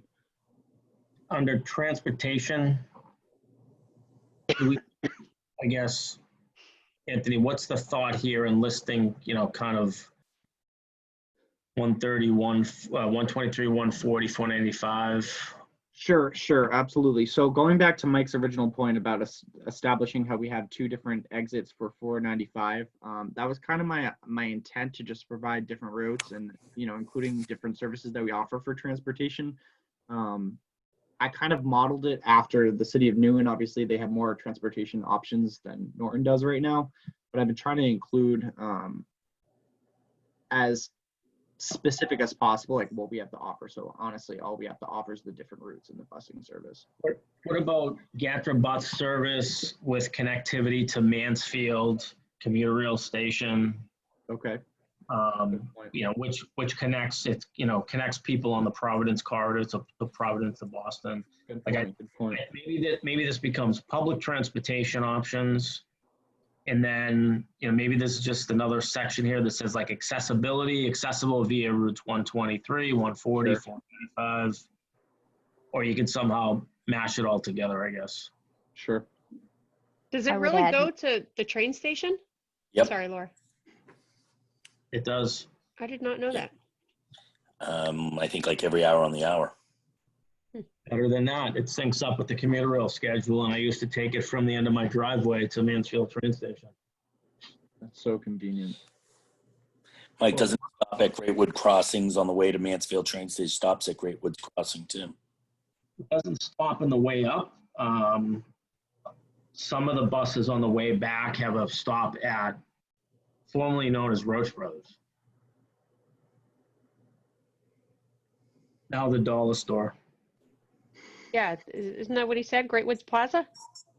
Yeah, I'm sorry. I was just. He was, I know where you were. Yeah, that's Great Woods Marketplace. Before that, the old Norton Flea Market. Great Woods Marketplace opened in 1990. There is history on the call for sure. Ha ha ha! Yeah. If you're concerned about parking at the Blue train station, it's a great option. Take the gotcha out of the train station.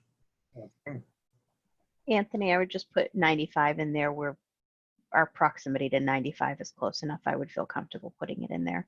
Sure. Great.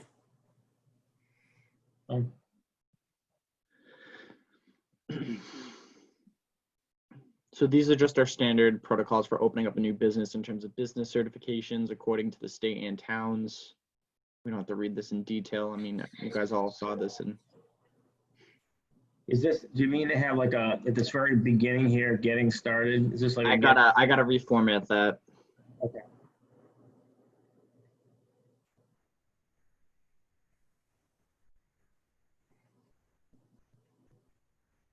And these are all things, so after this is approved in terms of formatting and how it's supposed to look and the information that we want to provide, I'm going to send this over to Paul. I've been talking to Paul here and there about this guide, and he's going to do the final check and final say of approving it in terms of, you know, making sure that the content is actually accurate.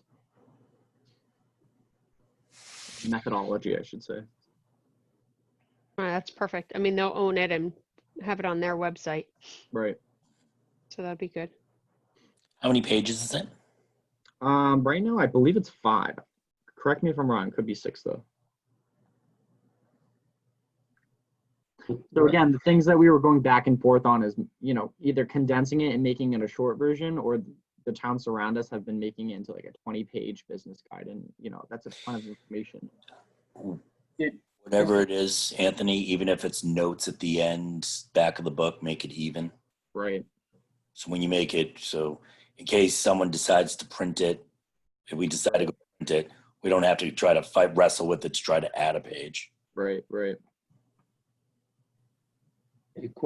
Just a quick sidebar. Did the Roach Brothers liquor license get transferred to Speedway?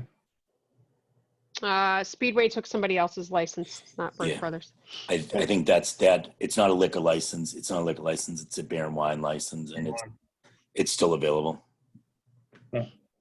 Yeah, Cozy's went to Speedway. That's correct. Where was Oh, Cozy? I just confirmed you as like, that's correct, Laura. Like, they slap me around. Where was Cozy's? Cozy. Home plate. Cozy. Home Is plate? Was it across the street? Yep. Yep. So All I'm right. going to ask you to scroll past this a little bit more, because I want to get into the meat and potatoes of my questions. Keep going. Very. Keep going. Keep going. Keep going. All right, so this stuff right here. So we talked about adding the Norton GSIS map. So I included the link and everything like that. In terms of formatting, how could this be presented more efficiently, better off, more appealing, and more helpful? You know, I included, you know, brief descriptions of each of these centers and business parks, but I don't know if that's really what this should be. So I'm just looking for overall comments on what others would do.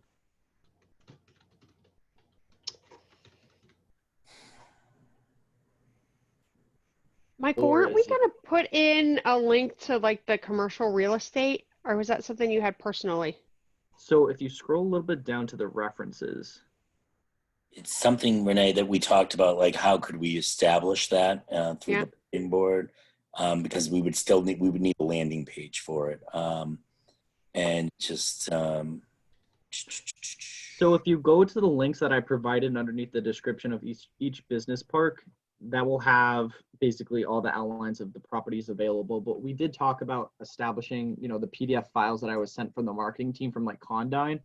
We established that it wouldn't be necessary to put into this business guide, because if this guide was used in a year from now, and let's say, you know, these PDFs were still attached and that property wasn't, you know, available anymore, I think the alternative solution was to attach it to our website page, as in like a subtitle or sub selection that you could do. I don't even know what we referred it to. I forgot what it was called. Yeah, I remember what we were talking about. Right.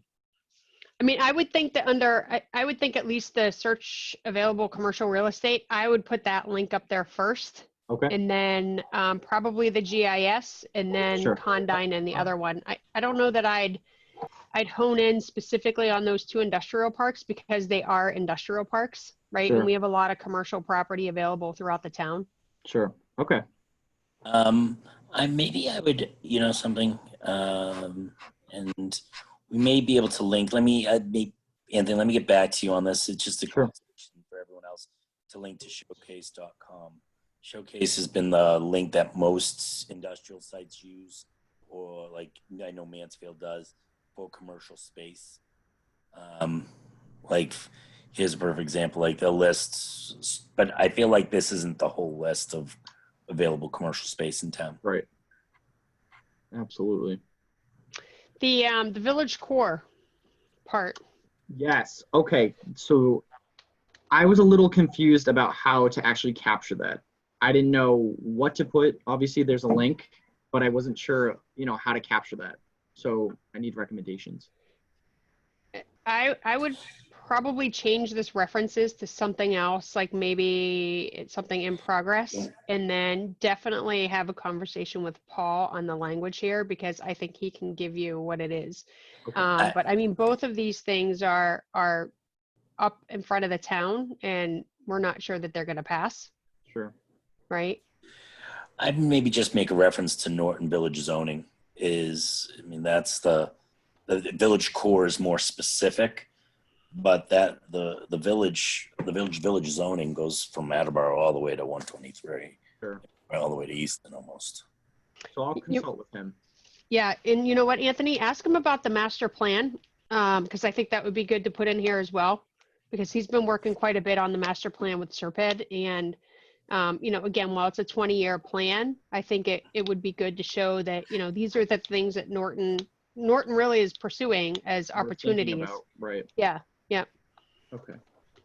Good points. And I don't know, is there anything else that's going on right now that, like from a perspective of increasing economic development outside of those initiatives? Michael, anything from like the state rep side, or would we want to put some, I don't know that I want to put anything on the town hall and stuff. I think if that passes, or if we get more clear detail, we might want to put something of that in the town hall, community center, and athletic complex. I think right now though it might be too premature. I mean, we can put in a part that Too says like, you know, premature. this is okay. Well, I was gonna say we can put in something like we're working towards something like that, just to say, hey, listen, like we're an actively involved town that's trying to become better. So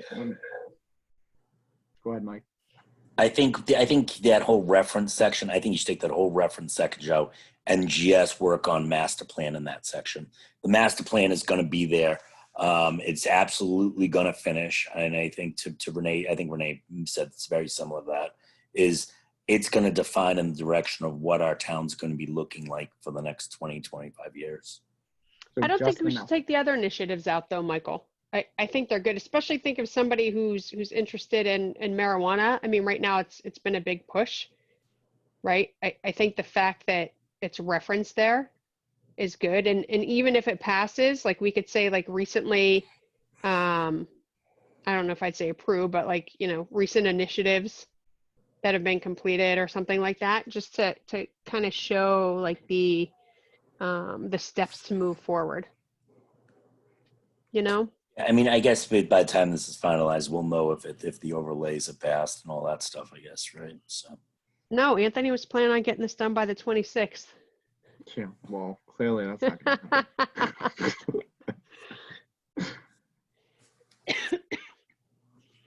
I think what's going to be important here is the verbiage as well. I think that's going to be key. Change references to initiatives. Okay. I mean, I don't know if anyone else. You know what? I'm good. No, I mean, I had recommended just changing the name. I don't care what it is as long as it's, I don't think it's, it's something, I'm It's not fine with references. initiatives. No, it's not. Okay, great. Oh, we lost the screen. We Did lost lose- everyone. We lost Mike. He totally lost his internet. There's more, right, Anthony? I can pull it up. No, that was actually the last bit of it. So Okay. those were the only key questions that I had, was really in regards to the last portion of that. So I think we got a lot of good touch points that I have to refer back to and finish up. Yeah, I think at this point I'm going to really have to work with Paul just to get that verbiage and what's, key and essential in terms of the master plan and how he would recommend inputting that on a business guide. Because like in terms of that formatting kind of stuff, I'm a little confused. So I'll work with him. Okay. And it's something, we talked about this before, right? It's going to be something that they're going to be able to update. Right. Okay. So I'll provide it once it's complete. Obviously, I'll provide it in a PDF form that we can post online or wherever. And then whoever is going to take control of it afterwards, I'll keep it in a Word format. Therefore, you can go back and make your edits. Perfect. Awesome. It looks great. Thank you so much for taking on this initiative. I know it's not a small feat by any means.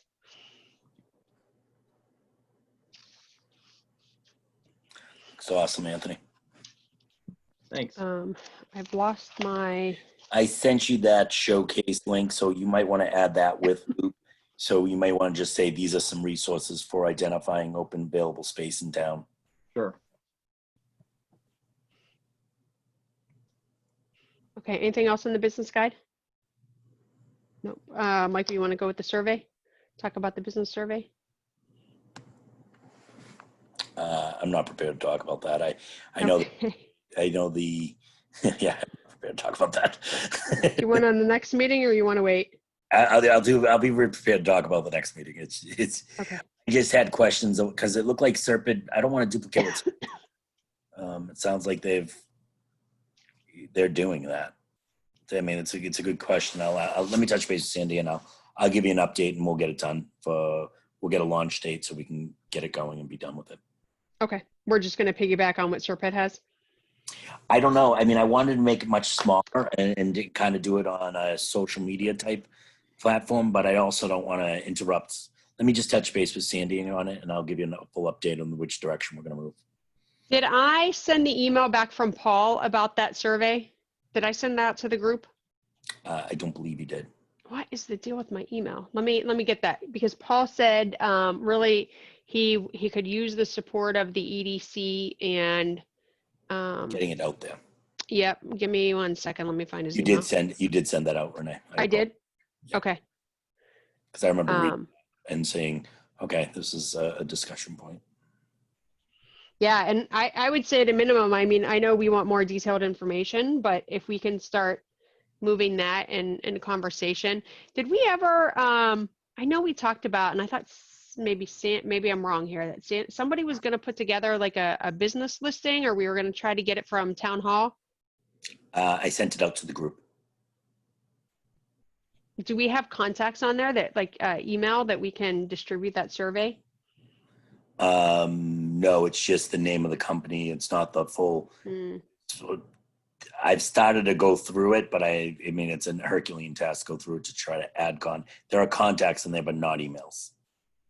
How many are there, Michael? Do you remember? I'll look it up right now. Hold on a minute. Because what I'm thinking of is, can we do like a divide and conquer where we each reach out individually and say, hey, we have this survey. We'd like you to participate if you give us your contact information, and we can kind of all populate it. I'm sure Sandy. Want me to send Sandy it out can put on again? the I mean, Google Drive. because all it is right now, it's not even phone numbers. It's the name of the company, the address, the status, and then the business license issued and the expiration of the business license. And you sent that out. Do you remember what you called it? Yeah, I called it Norton Business Listing. I keep using the wrong keyboard. I'll send it out again. So I'm gonna Please, wait. if I'm sorry, if you wouldn't mind. No. And And how many were on there? I almost swore. Sorry. That's okay. It's from February, right? That you sent it? Yeah. Okay. Yeah. That's why it wasn't resonating.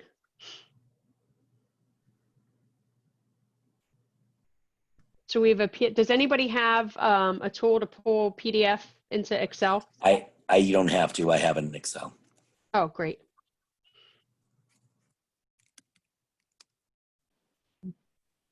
Oh, some of these look like they may have expired. Hey, Renee, I made a joke. I said, you have a tool then to pull it into Excel. Ah, ha, ha. I'm sure Michael's never heard that before. Nope, never heard it. Yeah. There isn't anything you can say about my name where I haven't heard it already. Next state rep slogan. I don't have it. I have it, Renee. I just don't know what it is. I think it was on my old computer. The Excel? Yeah. I probably have it. It's probably just under a different name. I can convert it if you need me to. Yeah, would you mind doing that real quick? Sure. Yeah, hang on. I got to be able to get into my, let me check my access to, I can actually, now that I've got it open, I can page pass, sorry, 1521. Export. yeah, I can't get it to open. Hold on a minute. Let me just see if I can export it to. I can give you my personal email address. I'll text it to you if you need me to. I've got it right now. Okay. I'm actually able to do it. You can't get into your town email still, Laura? No, it's just circling right now. Which hopefully that means they're working on it. I've sent an email to a couple of people at town today. Neither one of them responded to me, so I'm not sure whether while it's up, I'm not quite sure if it's functioning or not. I haven't had any problems. I tell you what, my mobile email has been working the whole time. Mobile just started working today, but mobile right started now I'm on working. Chrome and it's still showing that the site's unsecure. Oh yeah, I'm on IE. That's why. Yeah. That's same. I'm getting the same thing on that. Yeah, it didn't export it. Yeah, what's going on? Jesus. All right, I'll get it over to everyone, and let me just work on it. If you want to go forward, Renee, and I'll get it over. I think that's it. The next item was to review the meeting minutes. I mean, it's 9 o'clock. I can certainly pull them up on the screen if you guys want to review what Anthony sent, or we can wait till the next meeting and I'll get them out beforehand. I mean, if we just want to wait, I'll make sure I get this one done before our next You want to do meeting. that and do I all three promise. at the same time? I promise. I thought it was funny because remember you emailed me after the last meeting. You're like, "Oh, I'll get them to you in a couple by the weekend." I'm like, "Don't worry about it. We have a month." I know, boy. Clearly I took think full it was advantage of that. yeah. What was it, Sunday? I'm like, "Did you send me these? Because I can't find them." No, I want to wait for training. That's the last thing that slipped my mind. I know. I understand. It's fine. Trust me, we're doing better than a select board. So as long as we stay, within the past 3 Yeah, months. whose fault is that, by the way? Many faults. Ask how many people have read them. Okay, all right, that's fair. That's I fair. was gonna say he just got there. It couldn't be his fault. Yeah, No? something. I'm up to date reading, so it's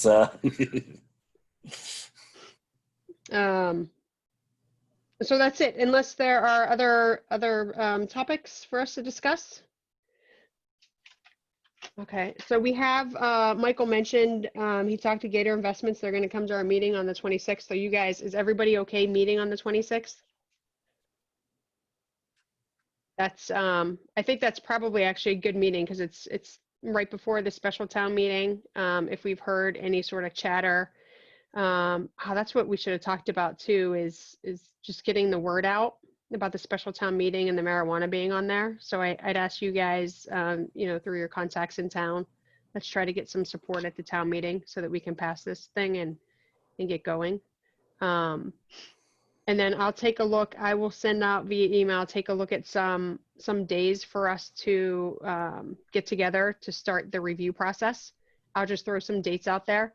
I'm thinking, again, it's going to be a lot of information that's coming. So I'll go on the premise right now that we'll do 2 per meeting. And then if we need, or if we, get them done faster, then we get them done faster and we'll cancel the meetings. But I'll try to propose some dates just so we can get on the calendar. And I don't want marathon sessions. The 6:30 or 7 o'clock work better for you guys starting? 7. 7? Yeah. For Okay. me. I like 7. I mean, I'm technically on vacation that week, Renee, but all of our plans have kind of gone to doo-doo. To what? So, Yeah. To what, Denise? To what? to doo-doo. Vacation the week of the 26th, Denise? Yeah. Yeah, I'm on vacation. I'm out of town the week after that. I'm on vacation the week after that. You're on vacation the week after that, so it's 3 weeks of people on vacation. Yeah, I'm on the 4th through the 14th. And I'm gone till the 7th from the 29th. And when are you quote unquote planning, Denise? The week of the 26th? I have that whole week off. We were supposed to go to Virginia Beach, but I think that's out of the question at this point. The week of August 26th, you mean? Yeah. Okay. Yeah. I mean, I don't know that we would be able to get anything in that week. I'm certainly willing to try if you guys want to shoot for the 27th to get a start on it. Or we wait till everybody comes back. I mean, that's the other option too. Keep it to 26 because I'm pretty sure that I'm going to be around locally. So don't change it for me for sure. I should be here. There's Well, a possibility that I might still be on vacation, but I think I'm 90% sure that I'll be here for that meeting. Okay. I mean, the 26th right now is just a regular meeting, not a review. We can keep the meeting short and then start the review. You guys tell me how you want to do it. I mean, it's like I said, it's going to take some time. So if the application process ends the 24th, they have by noon or close of business. It's going to take Mike a day or two to send it to us. So I don't know that we'd even be able to start on the 26th. If 26, you got Gator and the Jody coming, right? No, just Gator. We opted not to have Jody in. Okay. So it'll be Gator. And Mr. Goldsmith, just saying everyone's aware of that. He's the owner. Gator manages it. What's So his what first else? name? I'm sorry. What's his first name, Michael? His name, besides Mr. Goldsmith, is, hold on a minute, I get it written, Jim Goldsmith. Jim Goldsmith. Okay. Yeah, and Catherine Ladd is the Gator Investments person. Catherine with a C or a K, do you know? It's with a C. LADD? You didn't L-A. wind up talking It's to. actually Catherine Ladd something. What happened to Christina Camacho? You know something? Did I mess up Christina for Catherine? You want to? It's okay, Michael. If you want to just shoot it to me, and then I'll put them in the agenda. Yep, I'll do that. And Laura is correct. It's actually not. It's not. Okay. It's Catherine Ladd Camacho. I would I think assume it's Christina. Okay, hold on a minute. I'll send it to you. Let me finish. As I said, I would assume the other key agenda item would be finalizing whatever we can't do via email on the ranking form, right? Yep. So just finalizing the ranking. Yeah. So finalizing the review process. Right. That way we can rock and roll once we have them all ready. Yeah. And just to confirm that, you are correct, Laura. It's Christina Ladd Camacho from Gator Investments and Jim Goldsmith, who is the property owner.